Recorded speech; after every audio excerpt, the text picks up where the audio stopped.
Hello my dear students, आज हम आपके लिए लेकर आए हैं केमिस्ट्री के सबसे महत्वपूर्ण अपक्रियाएं जो आपके बोर्ड एग्जाम के लिए काफ़ी इंपॉर्टेंट हैं।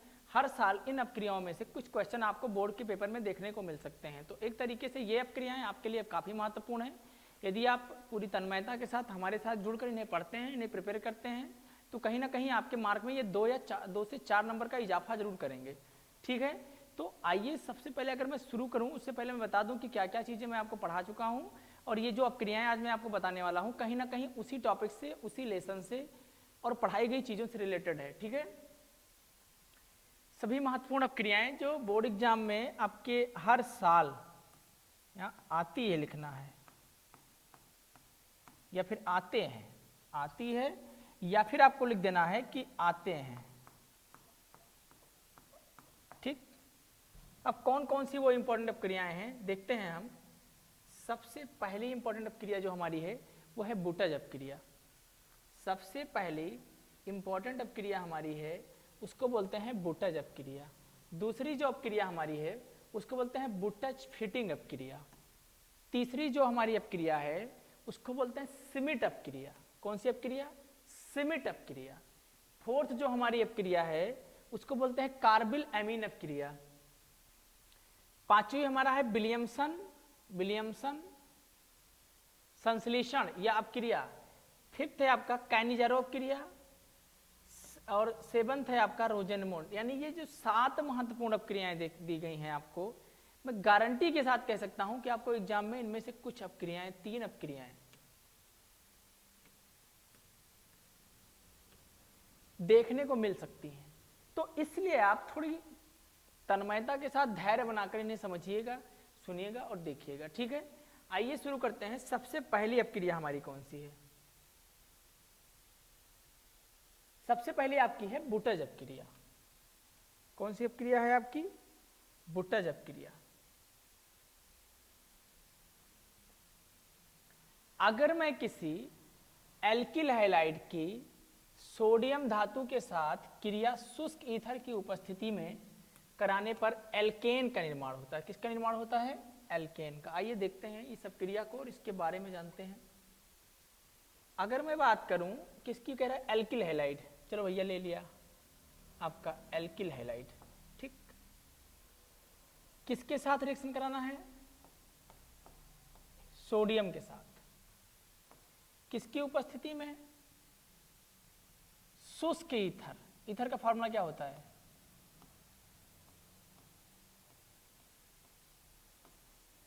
ये रहा आपका ईथर का फॉर्मूला, लेकिन यहां पर कह रहा है शुष्क ईथर, ड्राई ईथर। ठीक,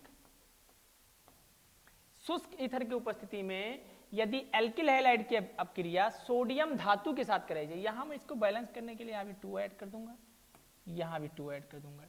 ठीक है, अब जब रिएक्शन कराऊंगा तो यहां पर सोडियम के 2 मॉलिक्यूल हैं, हाइड्रोजन के भी 2 मॉलिक्यूल हैं।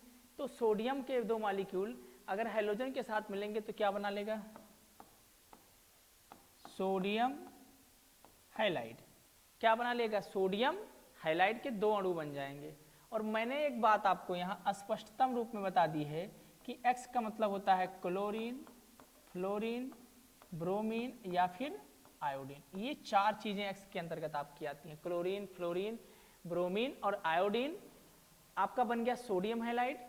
दूसरा आप अगर देखें तो ये जो आपका दिख रहा है ये आपका बना लेगा, जिससे मैं एक बात और मैंने आपको बताई थी कि R को मैं मेथिल यानी मेथिल, एथिल, प्रोपिल, ये सारी चीजें लिख सकता हूं। ठीक है, तो मैं इसको इस तरीके से लिख सकता हूं। देखो,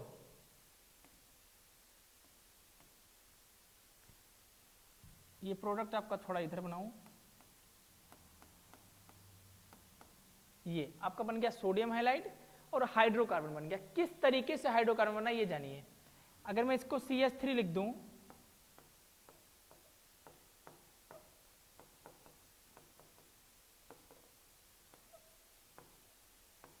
देखो इसमें 2 ही कंपाउंड दिखाई दे रहे हैं, मतलब 2 ही तत्व दिखाई दे रहे हैं, एक कार्बन और दूसरा हाइड्रोजन। तो ऐसे यौगिक जिनमें कार्बन तथा हाइड्रोजन ही तत्व होते हैं उसको बोला जाता है हाइड्रो कार्बन, क्या बोलते हैं, हाइड्रोकार्बन। ये आपका बन गया सोडियम हैलाइड।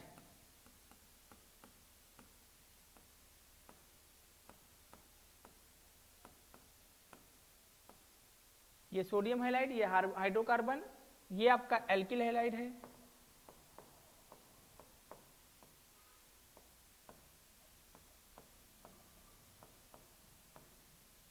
ये आपका सोडियम है। ठीक, अब इसे चाहें तो आप नोट कर सकते हैं, और अगर ना ही नोट करना चाहें तो भी प्रॉब्लम आपके लिए एग्जाम में क्रिएट करेगा, तो इसलिए बेहतर भला इसी में है कि नोट ही कर लीजिए। ठीक है, नोट कर लीजिए। मैं देखूं, अब आप इसको नोट कर चुके होंगे, ये बढ़ते हैं आगे की तरफ। अगली अपक्रिया क्या है वो देखते हैं।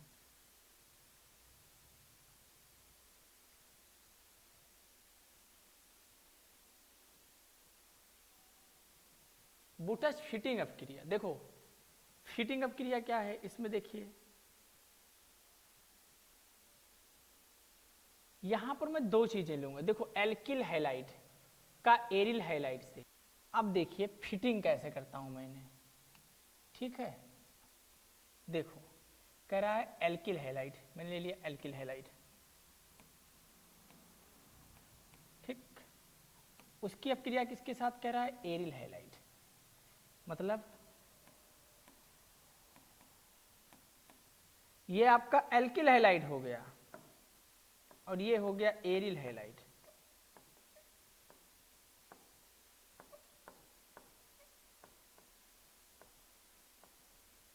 ये एल्किल हैलाइड,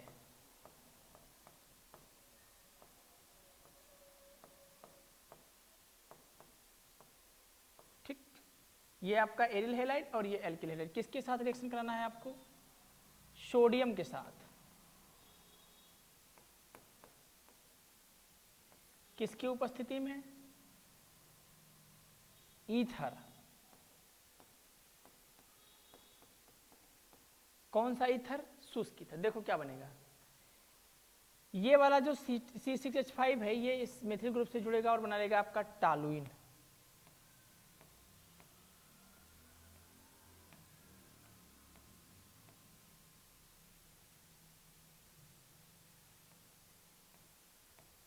इसको बोलते हैं टालुइन। जब भी मेथिल ग्रुप लगाया जाता है किसी बेंजीन पर तो उसे टालुइन बोलते हैं। अब यहां पर एक एक्स ये और एक एक्स ये और ये दो सोडियम इसके साथ मिलकर क्या बना लिया, 2NaX, यानी सोडियम हैलाइड के कितने मॉलिक्यूल बन गए, 2 मॉलिक्यूल, और आपका टालुइन बन गया। एक तरीके से ये हमारी फिटिंग रिएक्शन है। इससे पहले जो एग्जाम्पल मैंने दिया उसको बुटस के अंतर्गत रखता हूँ, सिर्फ और बुटस के अंतर्गत। दो एग्जाम्पल्स हैं बुटस के, दो एग्जाम्पल्स, एक जो मैंने पहले दिया, अभी एक जो इसके पहले दिया, वो दोनों बुटस के एग्जाम्पल हैं, और ये बुटस फिटिंग का एग्जाम्पल। अब आप कहेंगे सर बुटस फिटिंग के अंतर्गत लिखने का मतलब क्या, भैया उसको भी फिट करना चाह रहा था मैं, समझाना इसी बेसिस पे कहीं ना कहीं वो अपक्रिया इसी के अंतर्गत इंक्लूड होगी। तो आप ये ध्यान रखिए कि ये आपका एरिल हैलाइड और एल्किल हैलाइड दोनों रिएक्ट करेंगे किसके साथ, सोडियम के साथ, और जब दोनों सोडियम के साथ रिएक्ट करेंगे शुष्क ईथर की उपस्थिति में, किस ईथर की, शुष्क ईथर की उपस्थिति में, तो आपका टालुइन बनेगा और सोडियम हैलाइड बन जाएगा। ठीक, ये टालुइन क्या है, एरोमेटिक हाइड्रोकार्बन।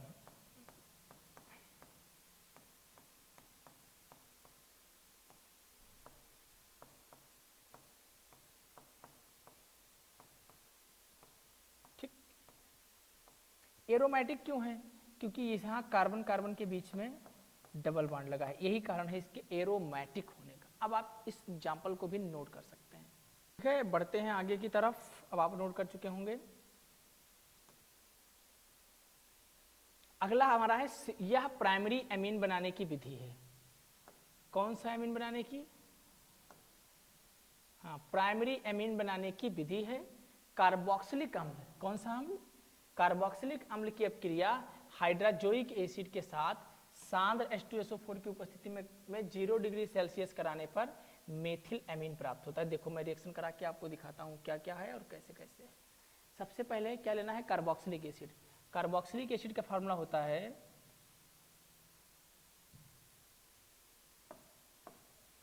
CH3COOH। किसके साथ रिएक्ट कराना है, हाइड्राजोइक एसिड, यानी कि N3H, ठीक। किसकी उपस्थिति में? H2SO4, कितना डिग्री सेल्सियस? 0 degree Celsius. अब बनेगा क्या, ध्यान से देखो। मेथिलेमिन बनाना है। सबसे पहले मेथिलेमिन बनाएंगे तो ये CH3 वाला ग्रुप यहाँ लग जाएगा। यहाँ पर नाइट्रोजन के मॉलिक्यूल एक हैं और हाइड्रोजन के मॉलिक्यूल यहाँ पर, एक हाइड्रोजन यहाँ है और एक हाइड्रोजन यहाँ। ये दोनों एक नाइट्रोजन के साथ जुड़ेंगे तो क्या हो जाएगा? NH2। इसको हम बोलते हैं मेथिल एमीन। क्या बोलते हैं इसको? Methyl amine. अब ये कार्बन इन दोनों ऑक्सीजन को लेकर क्या बना लेगा? कार्बन डाइऑक्साइड, ठीक। ये कार्बन इस दोनों ऑक्सीजन को लेकर क्या बना लेगा? Carbon dioxide. ये मेथिल ग्रुप इस एक नाइट्रोजन, इस मेथिल ग्रुप ने एक नाइट्रोजन के साथ ये वाला हाइड्रोजन और ये किया हाइड्रोजन लेकर, दो हाइड्रोजन और एक नाइट्रोजन ने मिलकर NH2 यानी मेथिल एमीन बना लिया। अब यहाँ पर ये CO2 कार्बन डाइऑक्साइड के रूप में निकलेगा। 3 हाइड्रोजन थे तो अगर एक का इस्तेमाल यहाँ हुआ तो बचे 2, जो कि आपका नाइट्रोजन गैस के रूप में कहाँ निकल जाएंगे? बाहर। ये कौन सी क्रिया कहलाती है? सिमिटअप क्रिया। बहुत ही आसान शब्दों में समझा रहा हूँ आपको, समझने का प्रयास कीजिए और समझ भी जाएंगे, मैं आशा करता हूँ। ये आपका कौन सा अम्ल है? एसिटिक अम्ल भी कह सकते हो, कार्बोक्सिलिक भी।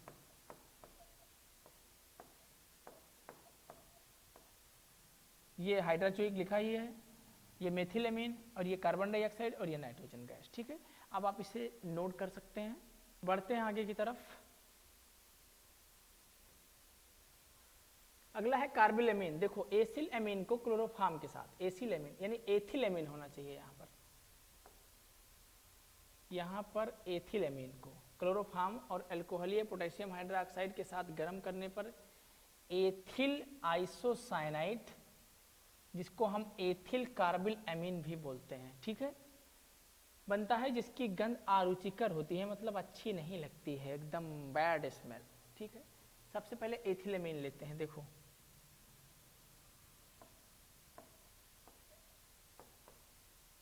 इसके साथ कौन सा ग्रुप जोड़ दूं बस ये एमीन बन जाए? NH2। ये आपका क्या है? एथिल एमीन, ठीक। और क्या लेना है हमें? दूसरी चीज हमको लेनी है क्लोरोफार्म तथा पोटेशियम हाइड्रोक्साइड। क्लोरोफार्म का फॉर्मूला होता है CHCl3, प्लस में आपको एक चीज और लेना है KOH, ठीक है। तब तक मैं पानी पीता हूं, 1 सेकंड।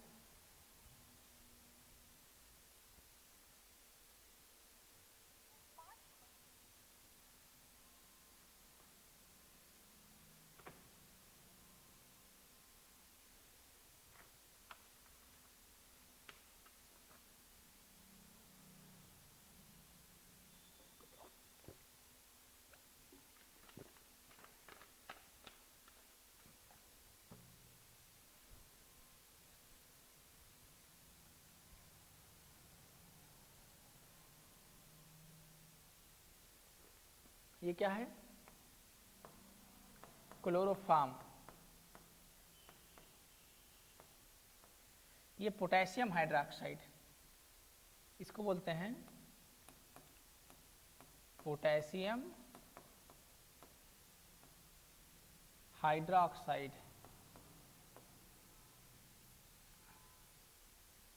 छोड़ो यार, लिखा हुआ है, आप यहां से देख लीजिएगा, ठीक। अब मैं क्या कर रहा हूं, इसको रिएक्शन करा रहा हूं। किसको? एथिल एमीन को क्लोरोफार्म और एल्कोहलिक पोटेशियम हाइड्रोक्साइड के साथ। बना क्या रहा हूं? Ethyl isocyanide. क्या बना रहा हूं? Ethyl isocyanide. और क्या क्या बनेगा? एथिल आइसोसाइनाइड बनता है जिसकी गंध आरुचिकर होती है।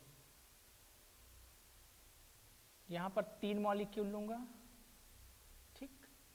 यहां पर इसके भी मॉलिक्यूल 3 लेने का तात्पर्य क्या है मैं आगे आपको बताऊंगा। देखो क्या बनेगा, C2H5NC, ठीक, प्लस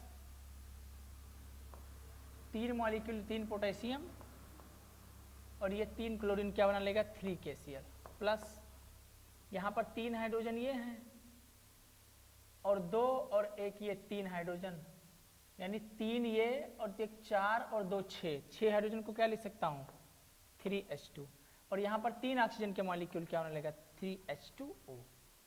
देखो ये आपका एथिलेमीन, ये क्लोरोफॉर्म, ये पोटेशियम हाइड्रोक्साइड आपका बन गया एथिल आइसोसाइनाइड। इसको क्या बोलते हैं एथिल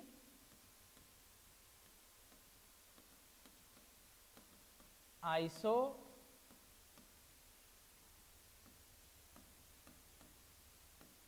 साइनाइड, क्या बोलते हैं इसको एथिल आइसोसाइनाइड। ये आपका पोटेशियम क्लोराइड और ये पानी बन गया।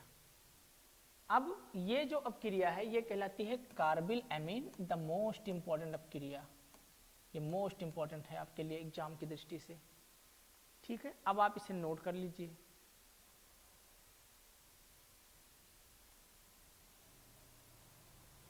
पांचवा है हमारा विलियमसन अपक्रिया यानी संश्लेषण। चाहे आप विलियमसन अपक्रिया बोले और चाहे बोले विलियमसन संश्लेषण, ठीक है। अपक्रिया या संश्लेषण दोनों। अब देखो क्या होता है, किसी धातु एल्कोक्साइड में सोडियम एथॉक्साइड लिखता हूं C2H5ONa, इसको बोलता हूं सोडियम एथॉक्साइड।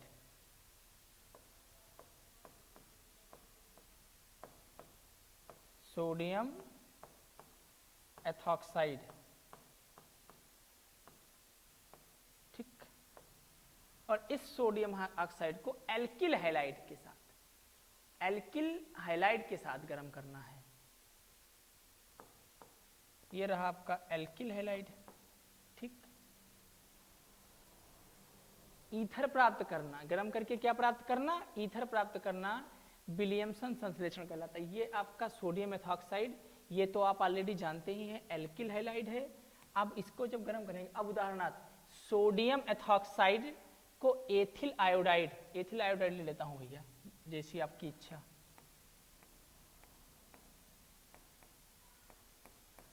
इनके अकॉर्डिंग एथिल आयोडाइड ले लिया, के साथ गर्म करने पर डाई एथिल ईथर बनता है। क्या करने पर गर्म करने पर। अगर मैं गर्म करूंगा तो क्या बनेगा, देखो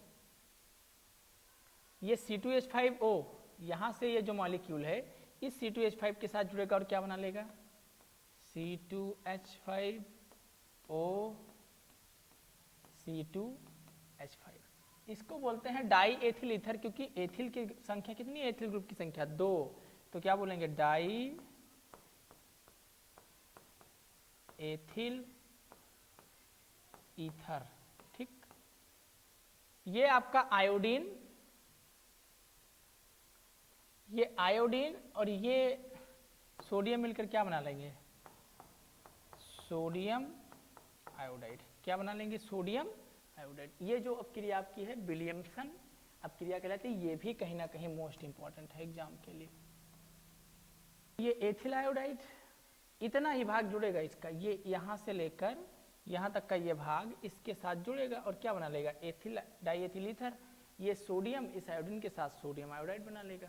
बहुत ही आसान सी बात है। अगला है कैनिजारो। देखो जब उन एल्डिहाइड के 2 अणुओं को जिनमें अल्फा हाइड्रोजन परमाणु नहीं होते, एल्डिहाइड का फॉर्मूला क्या होता है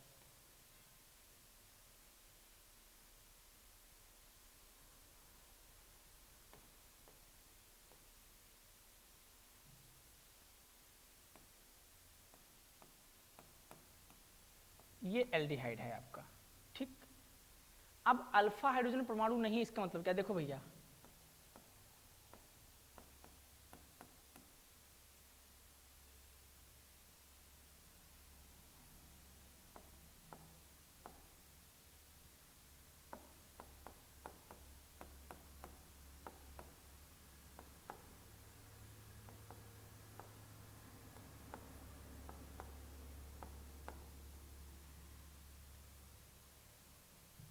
ये आपका एक एल्डिहाइड है क्योंकि इसमें CHO ग्रुप लगा हुआ है, ठीक। लेकिन बात ये है कि जिस कार्बन से जुड़ा है उसको अल्फा, उसके बगल वाले कार्बन को क्या बोलेंगे बीटा। तो इसमें अल्फा कार्बन है और अल्फा हाइड्रोजन भी है।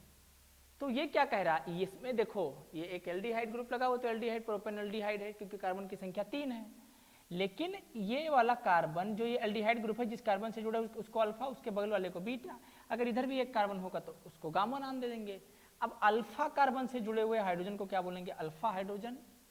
लेकिन यहाँ पर आपको इसका प्रयोग नहीं करना है। क्या कह रहा है कि एल्डिहाइड के दो अणुओं को जिनमें अल्फा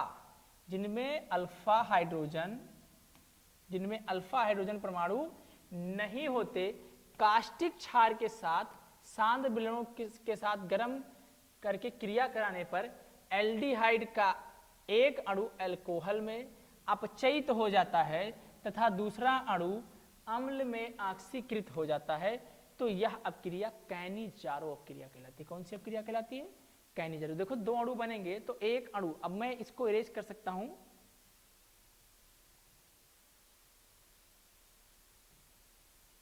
फिर से लिखना पड़ेगा एक बार मुझे।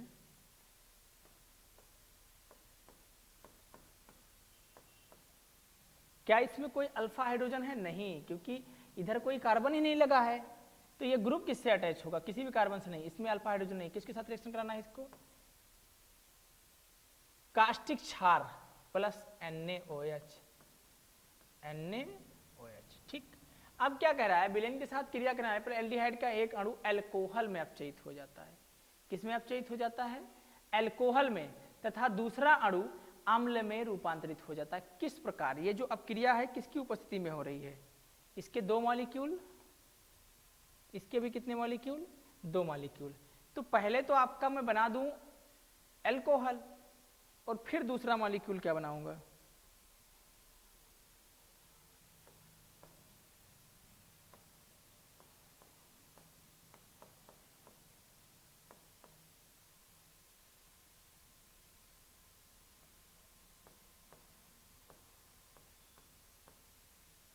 ये आपका अल्कोहल बन गया। देखो दो कार्बन इधर और यहां भी दो लगा है, तो दो कार्बन उधर, हाइड्रोजन दो तिहाई 6, दो हाइड्रोजन ये और दो ये कितने हो गए, 4। अब आप देखिए ध्यान से,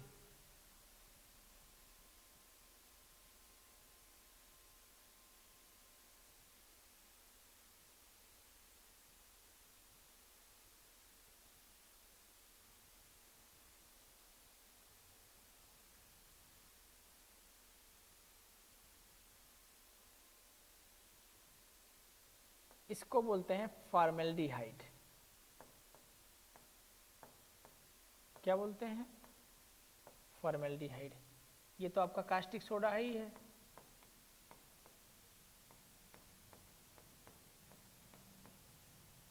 ये आपका मेथिल अल्कोहल,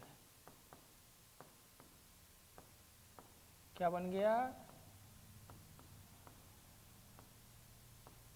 इसको बोलते हैं सोडियम फार्मेट, सोडियम फार्मेट, ठीक। और ये फार्मिक एसिड का डेरिवेटिव है, इसीलिए ये कह रहा है कि आपका एक अणु अल्कोहल में अपचयित होगा और दूसरा अणु अम्ल में ऑक्सीकृत होगा। देखो ऑक्सीजन के मॉलिक्यूल का जुड़ना क्या बोलता है, ऑक्सीकरण, यानी ऑक्सीजन का जुड़ना और हाइड्रोजन का निकलना तथा हाइड्रोजन का निकलना और ऑक्सीजन का जुड़ना, यही तो ऑक्सीकरण और अपचयन की अपक्रिया है। मैंने आपको लेसन नंबर 3 विद्युत रसायन 4 पढ़ाया होगा, जब विद्युत रसायन, तो उसमें मैंने बताई थी कि ऑक्सीकरण और अपचयन क्या होता है। तो इस तरीके से आपका फॉर्मेल्डिहाइड के साथ सोडियम हाइड्रोक्साइड का रिएक्शन होगा, जिसको कास्टिक सोडा बोलते हैं, तो आपका मेथिल अल्कोहल बनेगा और सोडियम फार्मेट बन जाएगा। ये अपक्रिया आपकी क्या कहलाती है, कैनिजारो अपक्रिया, द मोस्ट इंपॉर्टेंट अपक्रिया, आपके एग्जाम के लिए सबसे महत्वपूर्ण अपक्रिया। इसके बाद लास्ट में हमारी एक अपक्रिया है जिसको बोलते हैं रोजेनमुंड।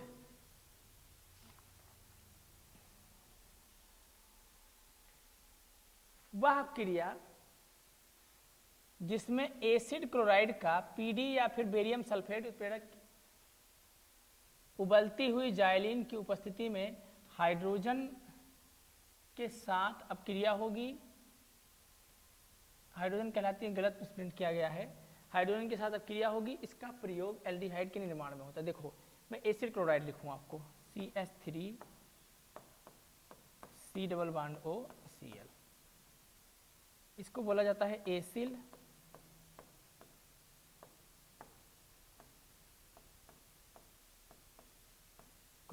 क्या बोलते हैं, एसिल क्लोराइड।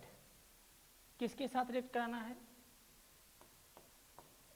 हाइड्रोजन।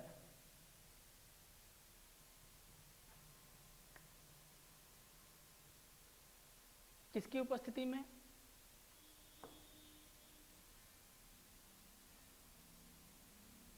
पैलेडियम और बेरियम सल्फेट। ठीक, अब अगर रिएक्ट कराओगे तो आपका एल्डिहाइड और हाइड्रोक्लोरिक एसिड बनेगा।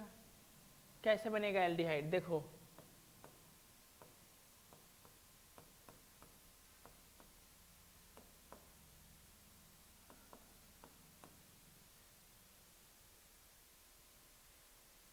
ये क्लोरीन इस एक हाइड्रोजन मॉलिक्यूल के साथ जुड़ेगा और क्या बना लेगा आपका HCl। यहां से क्लोरीन निकलेगा और हाइड्रोजन के एक मॉलिक्यूल के साथ जुड़ेगा और क्या बना लेगा HCl। दूसरा हाइड्रोजन इस कार्बन के साथ जुड़ जाएगा तो ये हमारा बन जाएगा एसीटल्डिहाइड। कौन सा एल्डिहाइड, एसीटल्डिहाइड। मैं दोनों के बीच का डिफरेंस बताऊं अगर आपको, एसीटल्डिहाइड,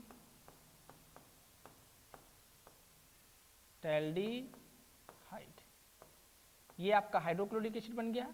अब देखो एक इंपॉर्टेंट बात यहाँ बताता हूँ आपको, डिफरेंस क्या है एसीटल्डिहाइड और फॉर्मेल्डिहाइड के बीच में। यहाँ हाइड्रोजन लगा है, दूसरी तरफ देखो ये आपका फॉर्मेल्डिहाइड है और ये एसीटल्डिहाइड है। क्यों, क्योंकि यहाँ पर हाइड्रोजन लगा है इसलिए ये फॉर्मेल्डिहाइड हो गया, यहाँ पर मेथिल ग्रुप लगा है इसलिए ये एसीटल्डिहाइड हो गया। ठीक है, यही दोनों के बीच का डिफरेंस है।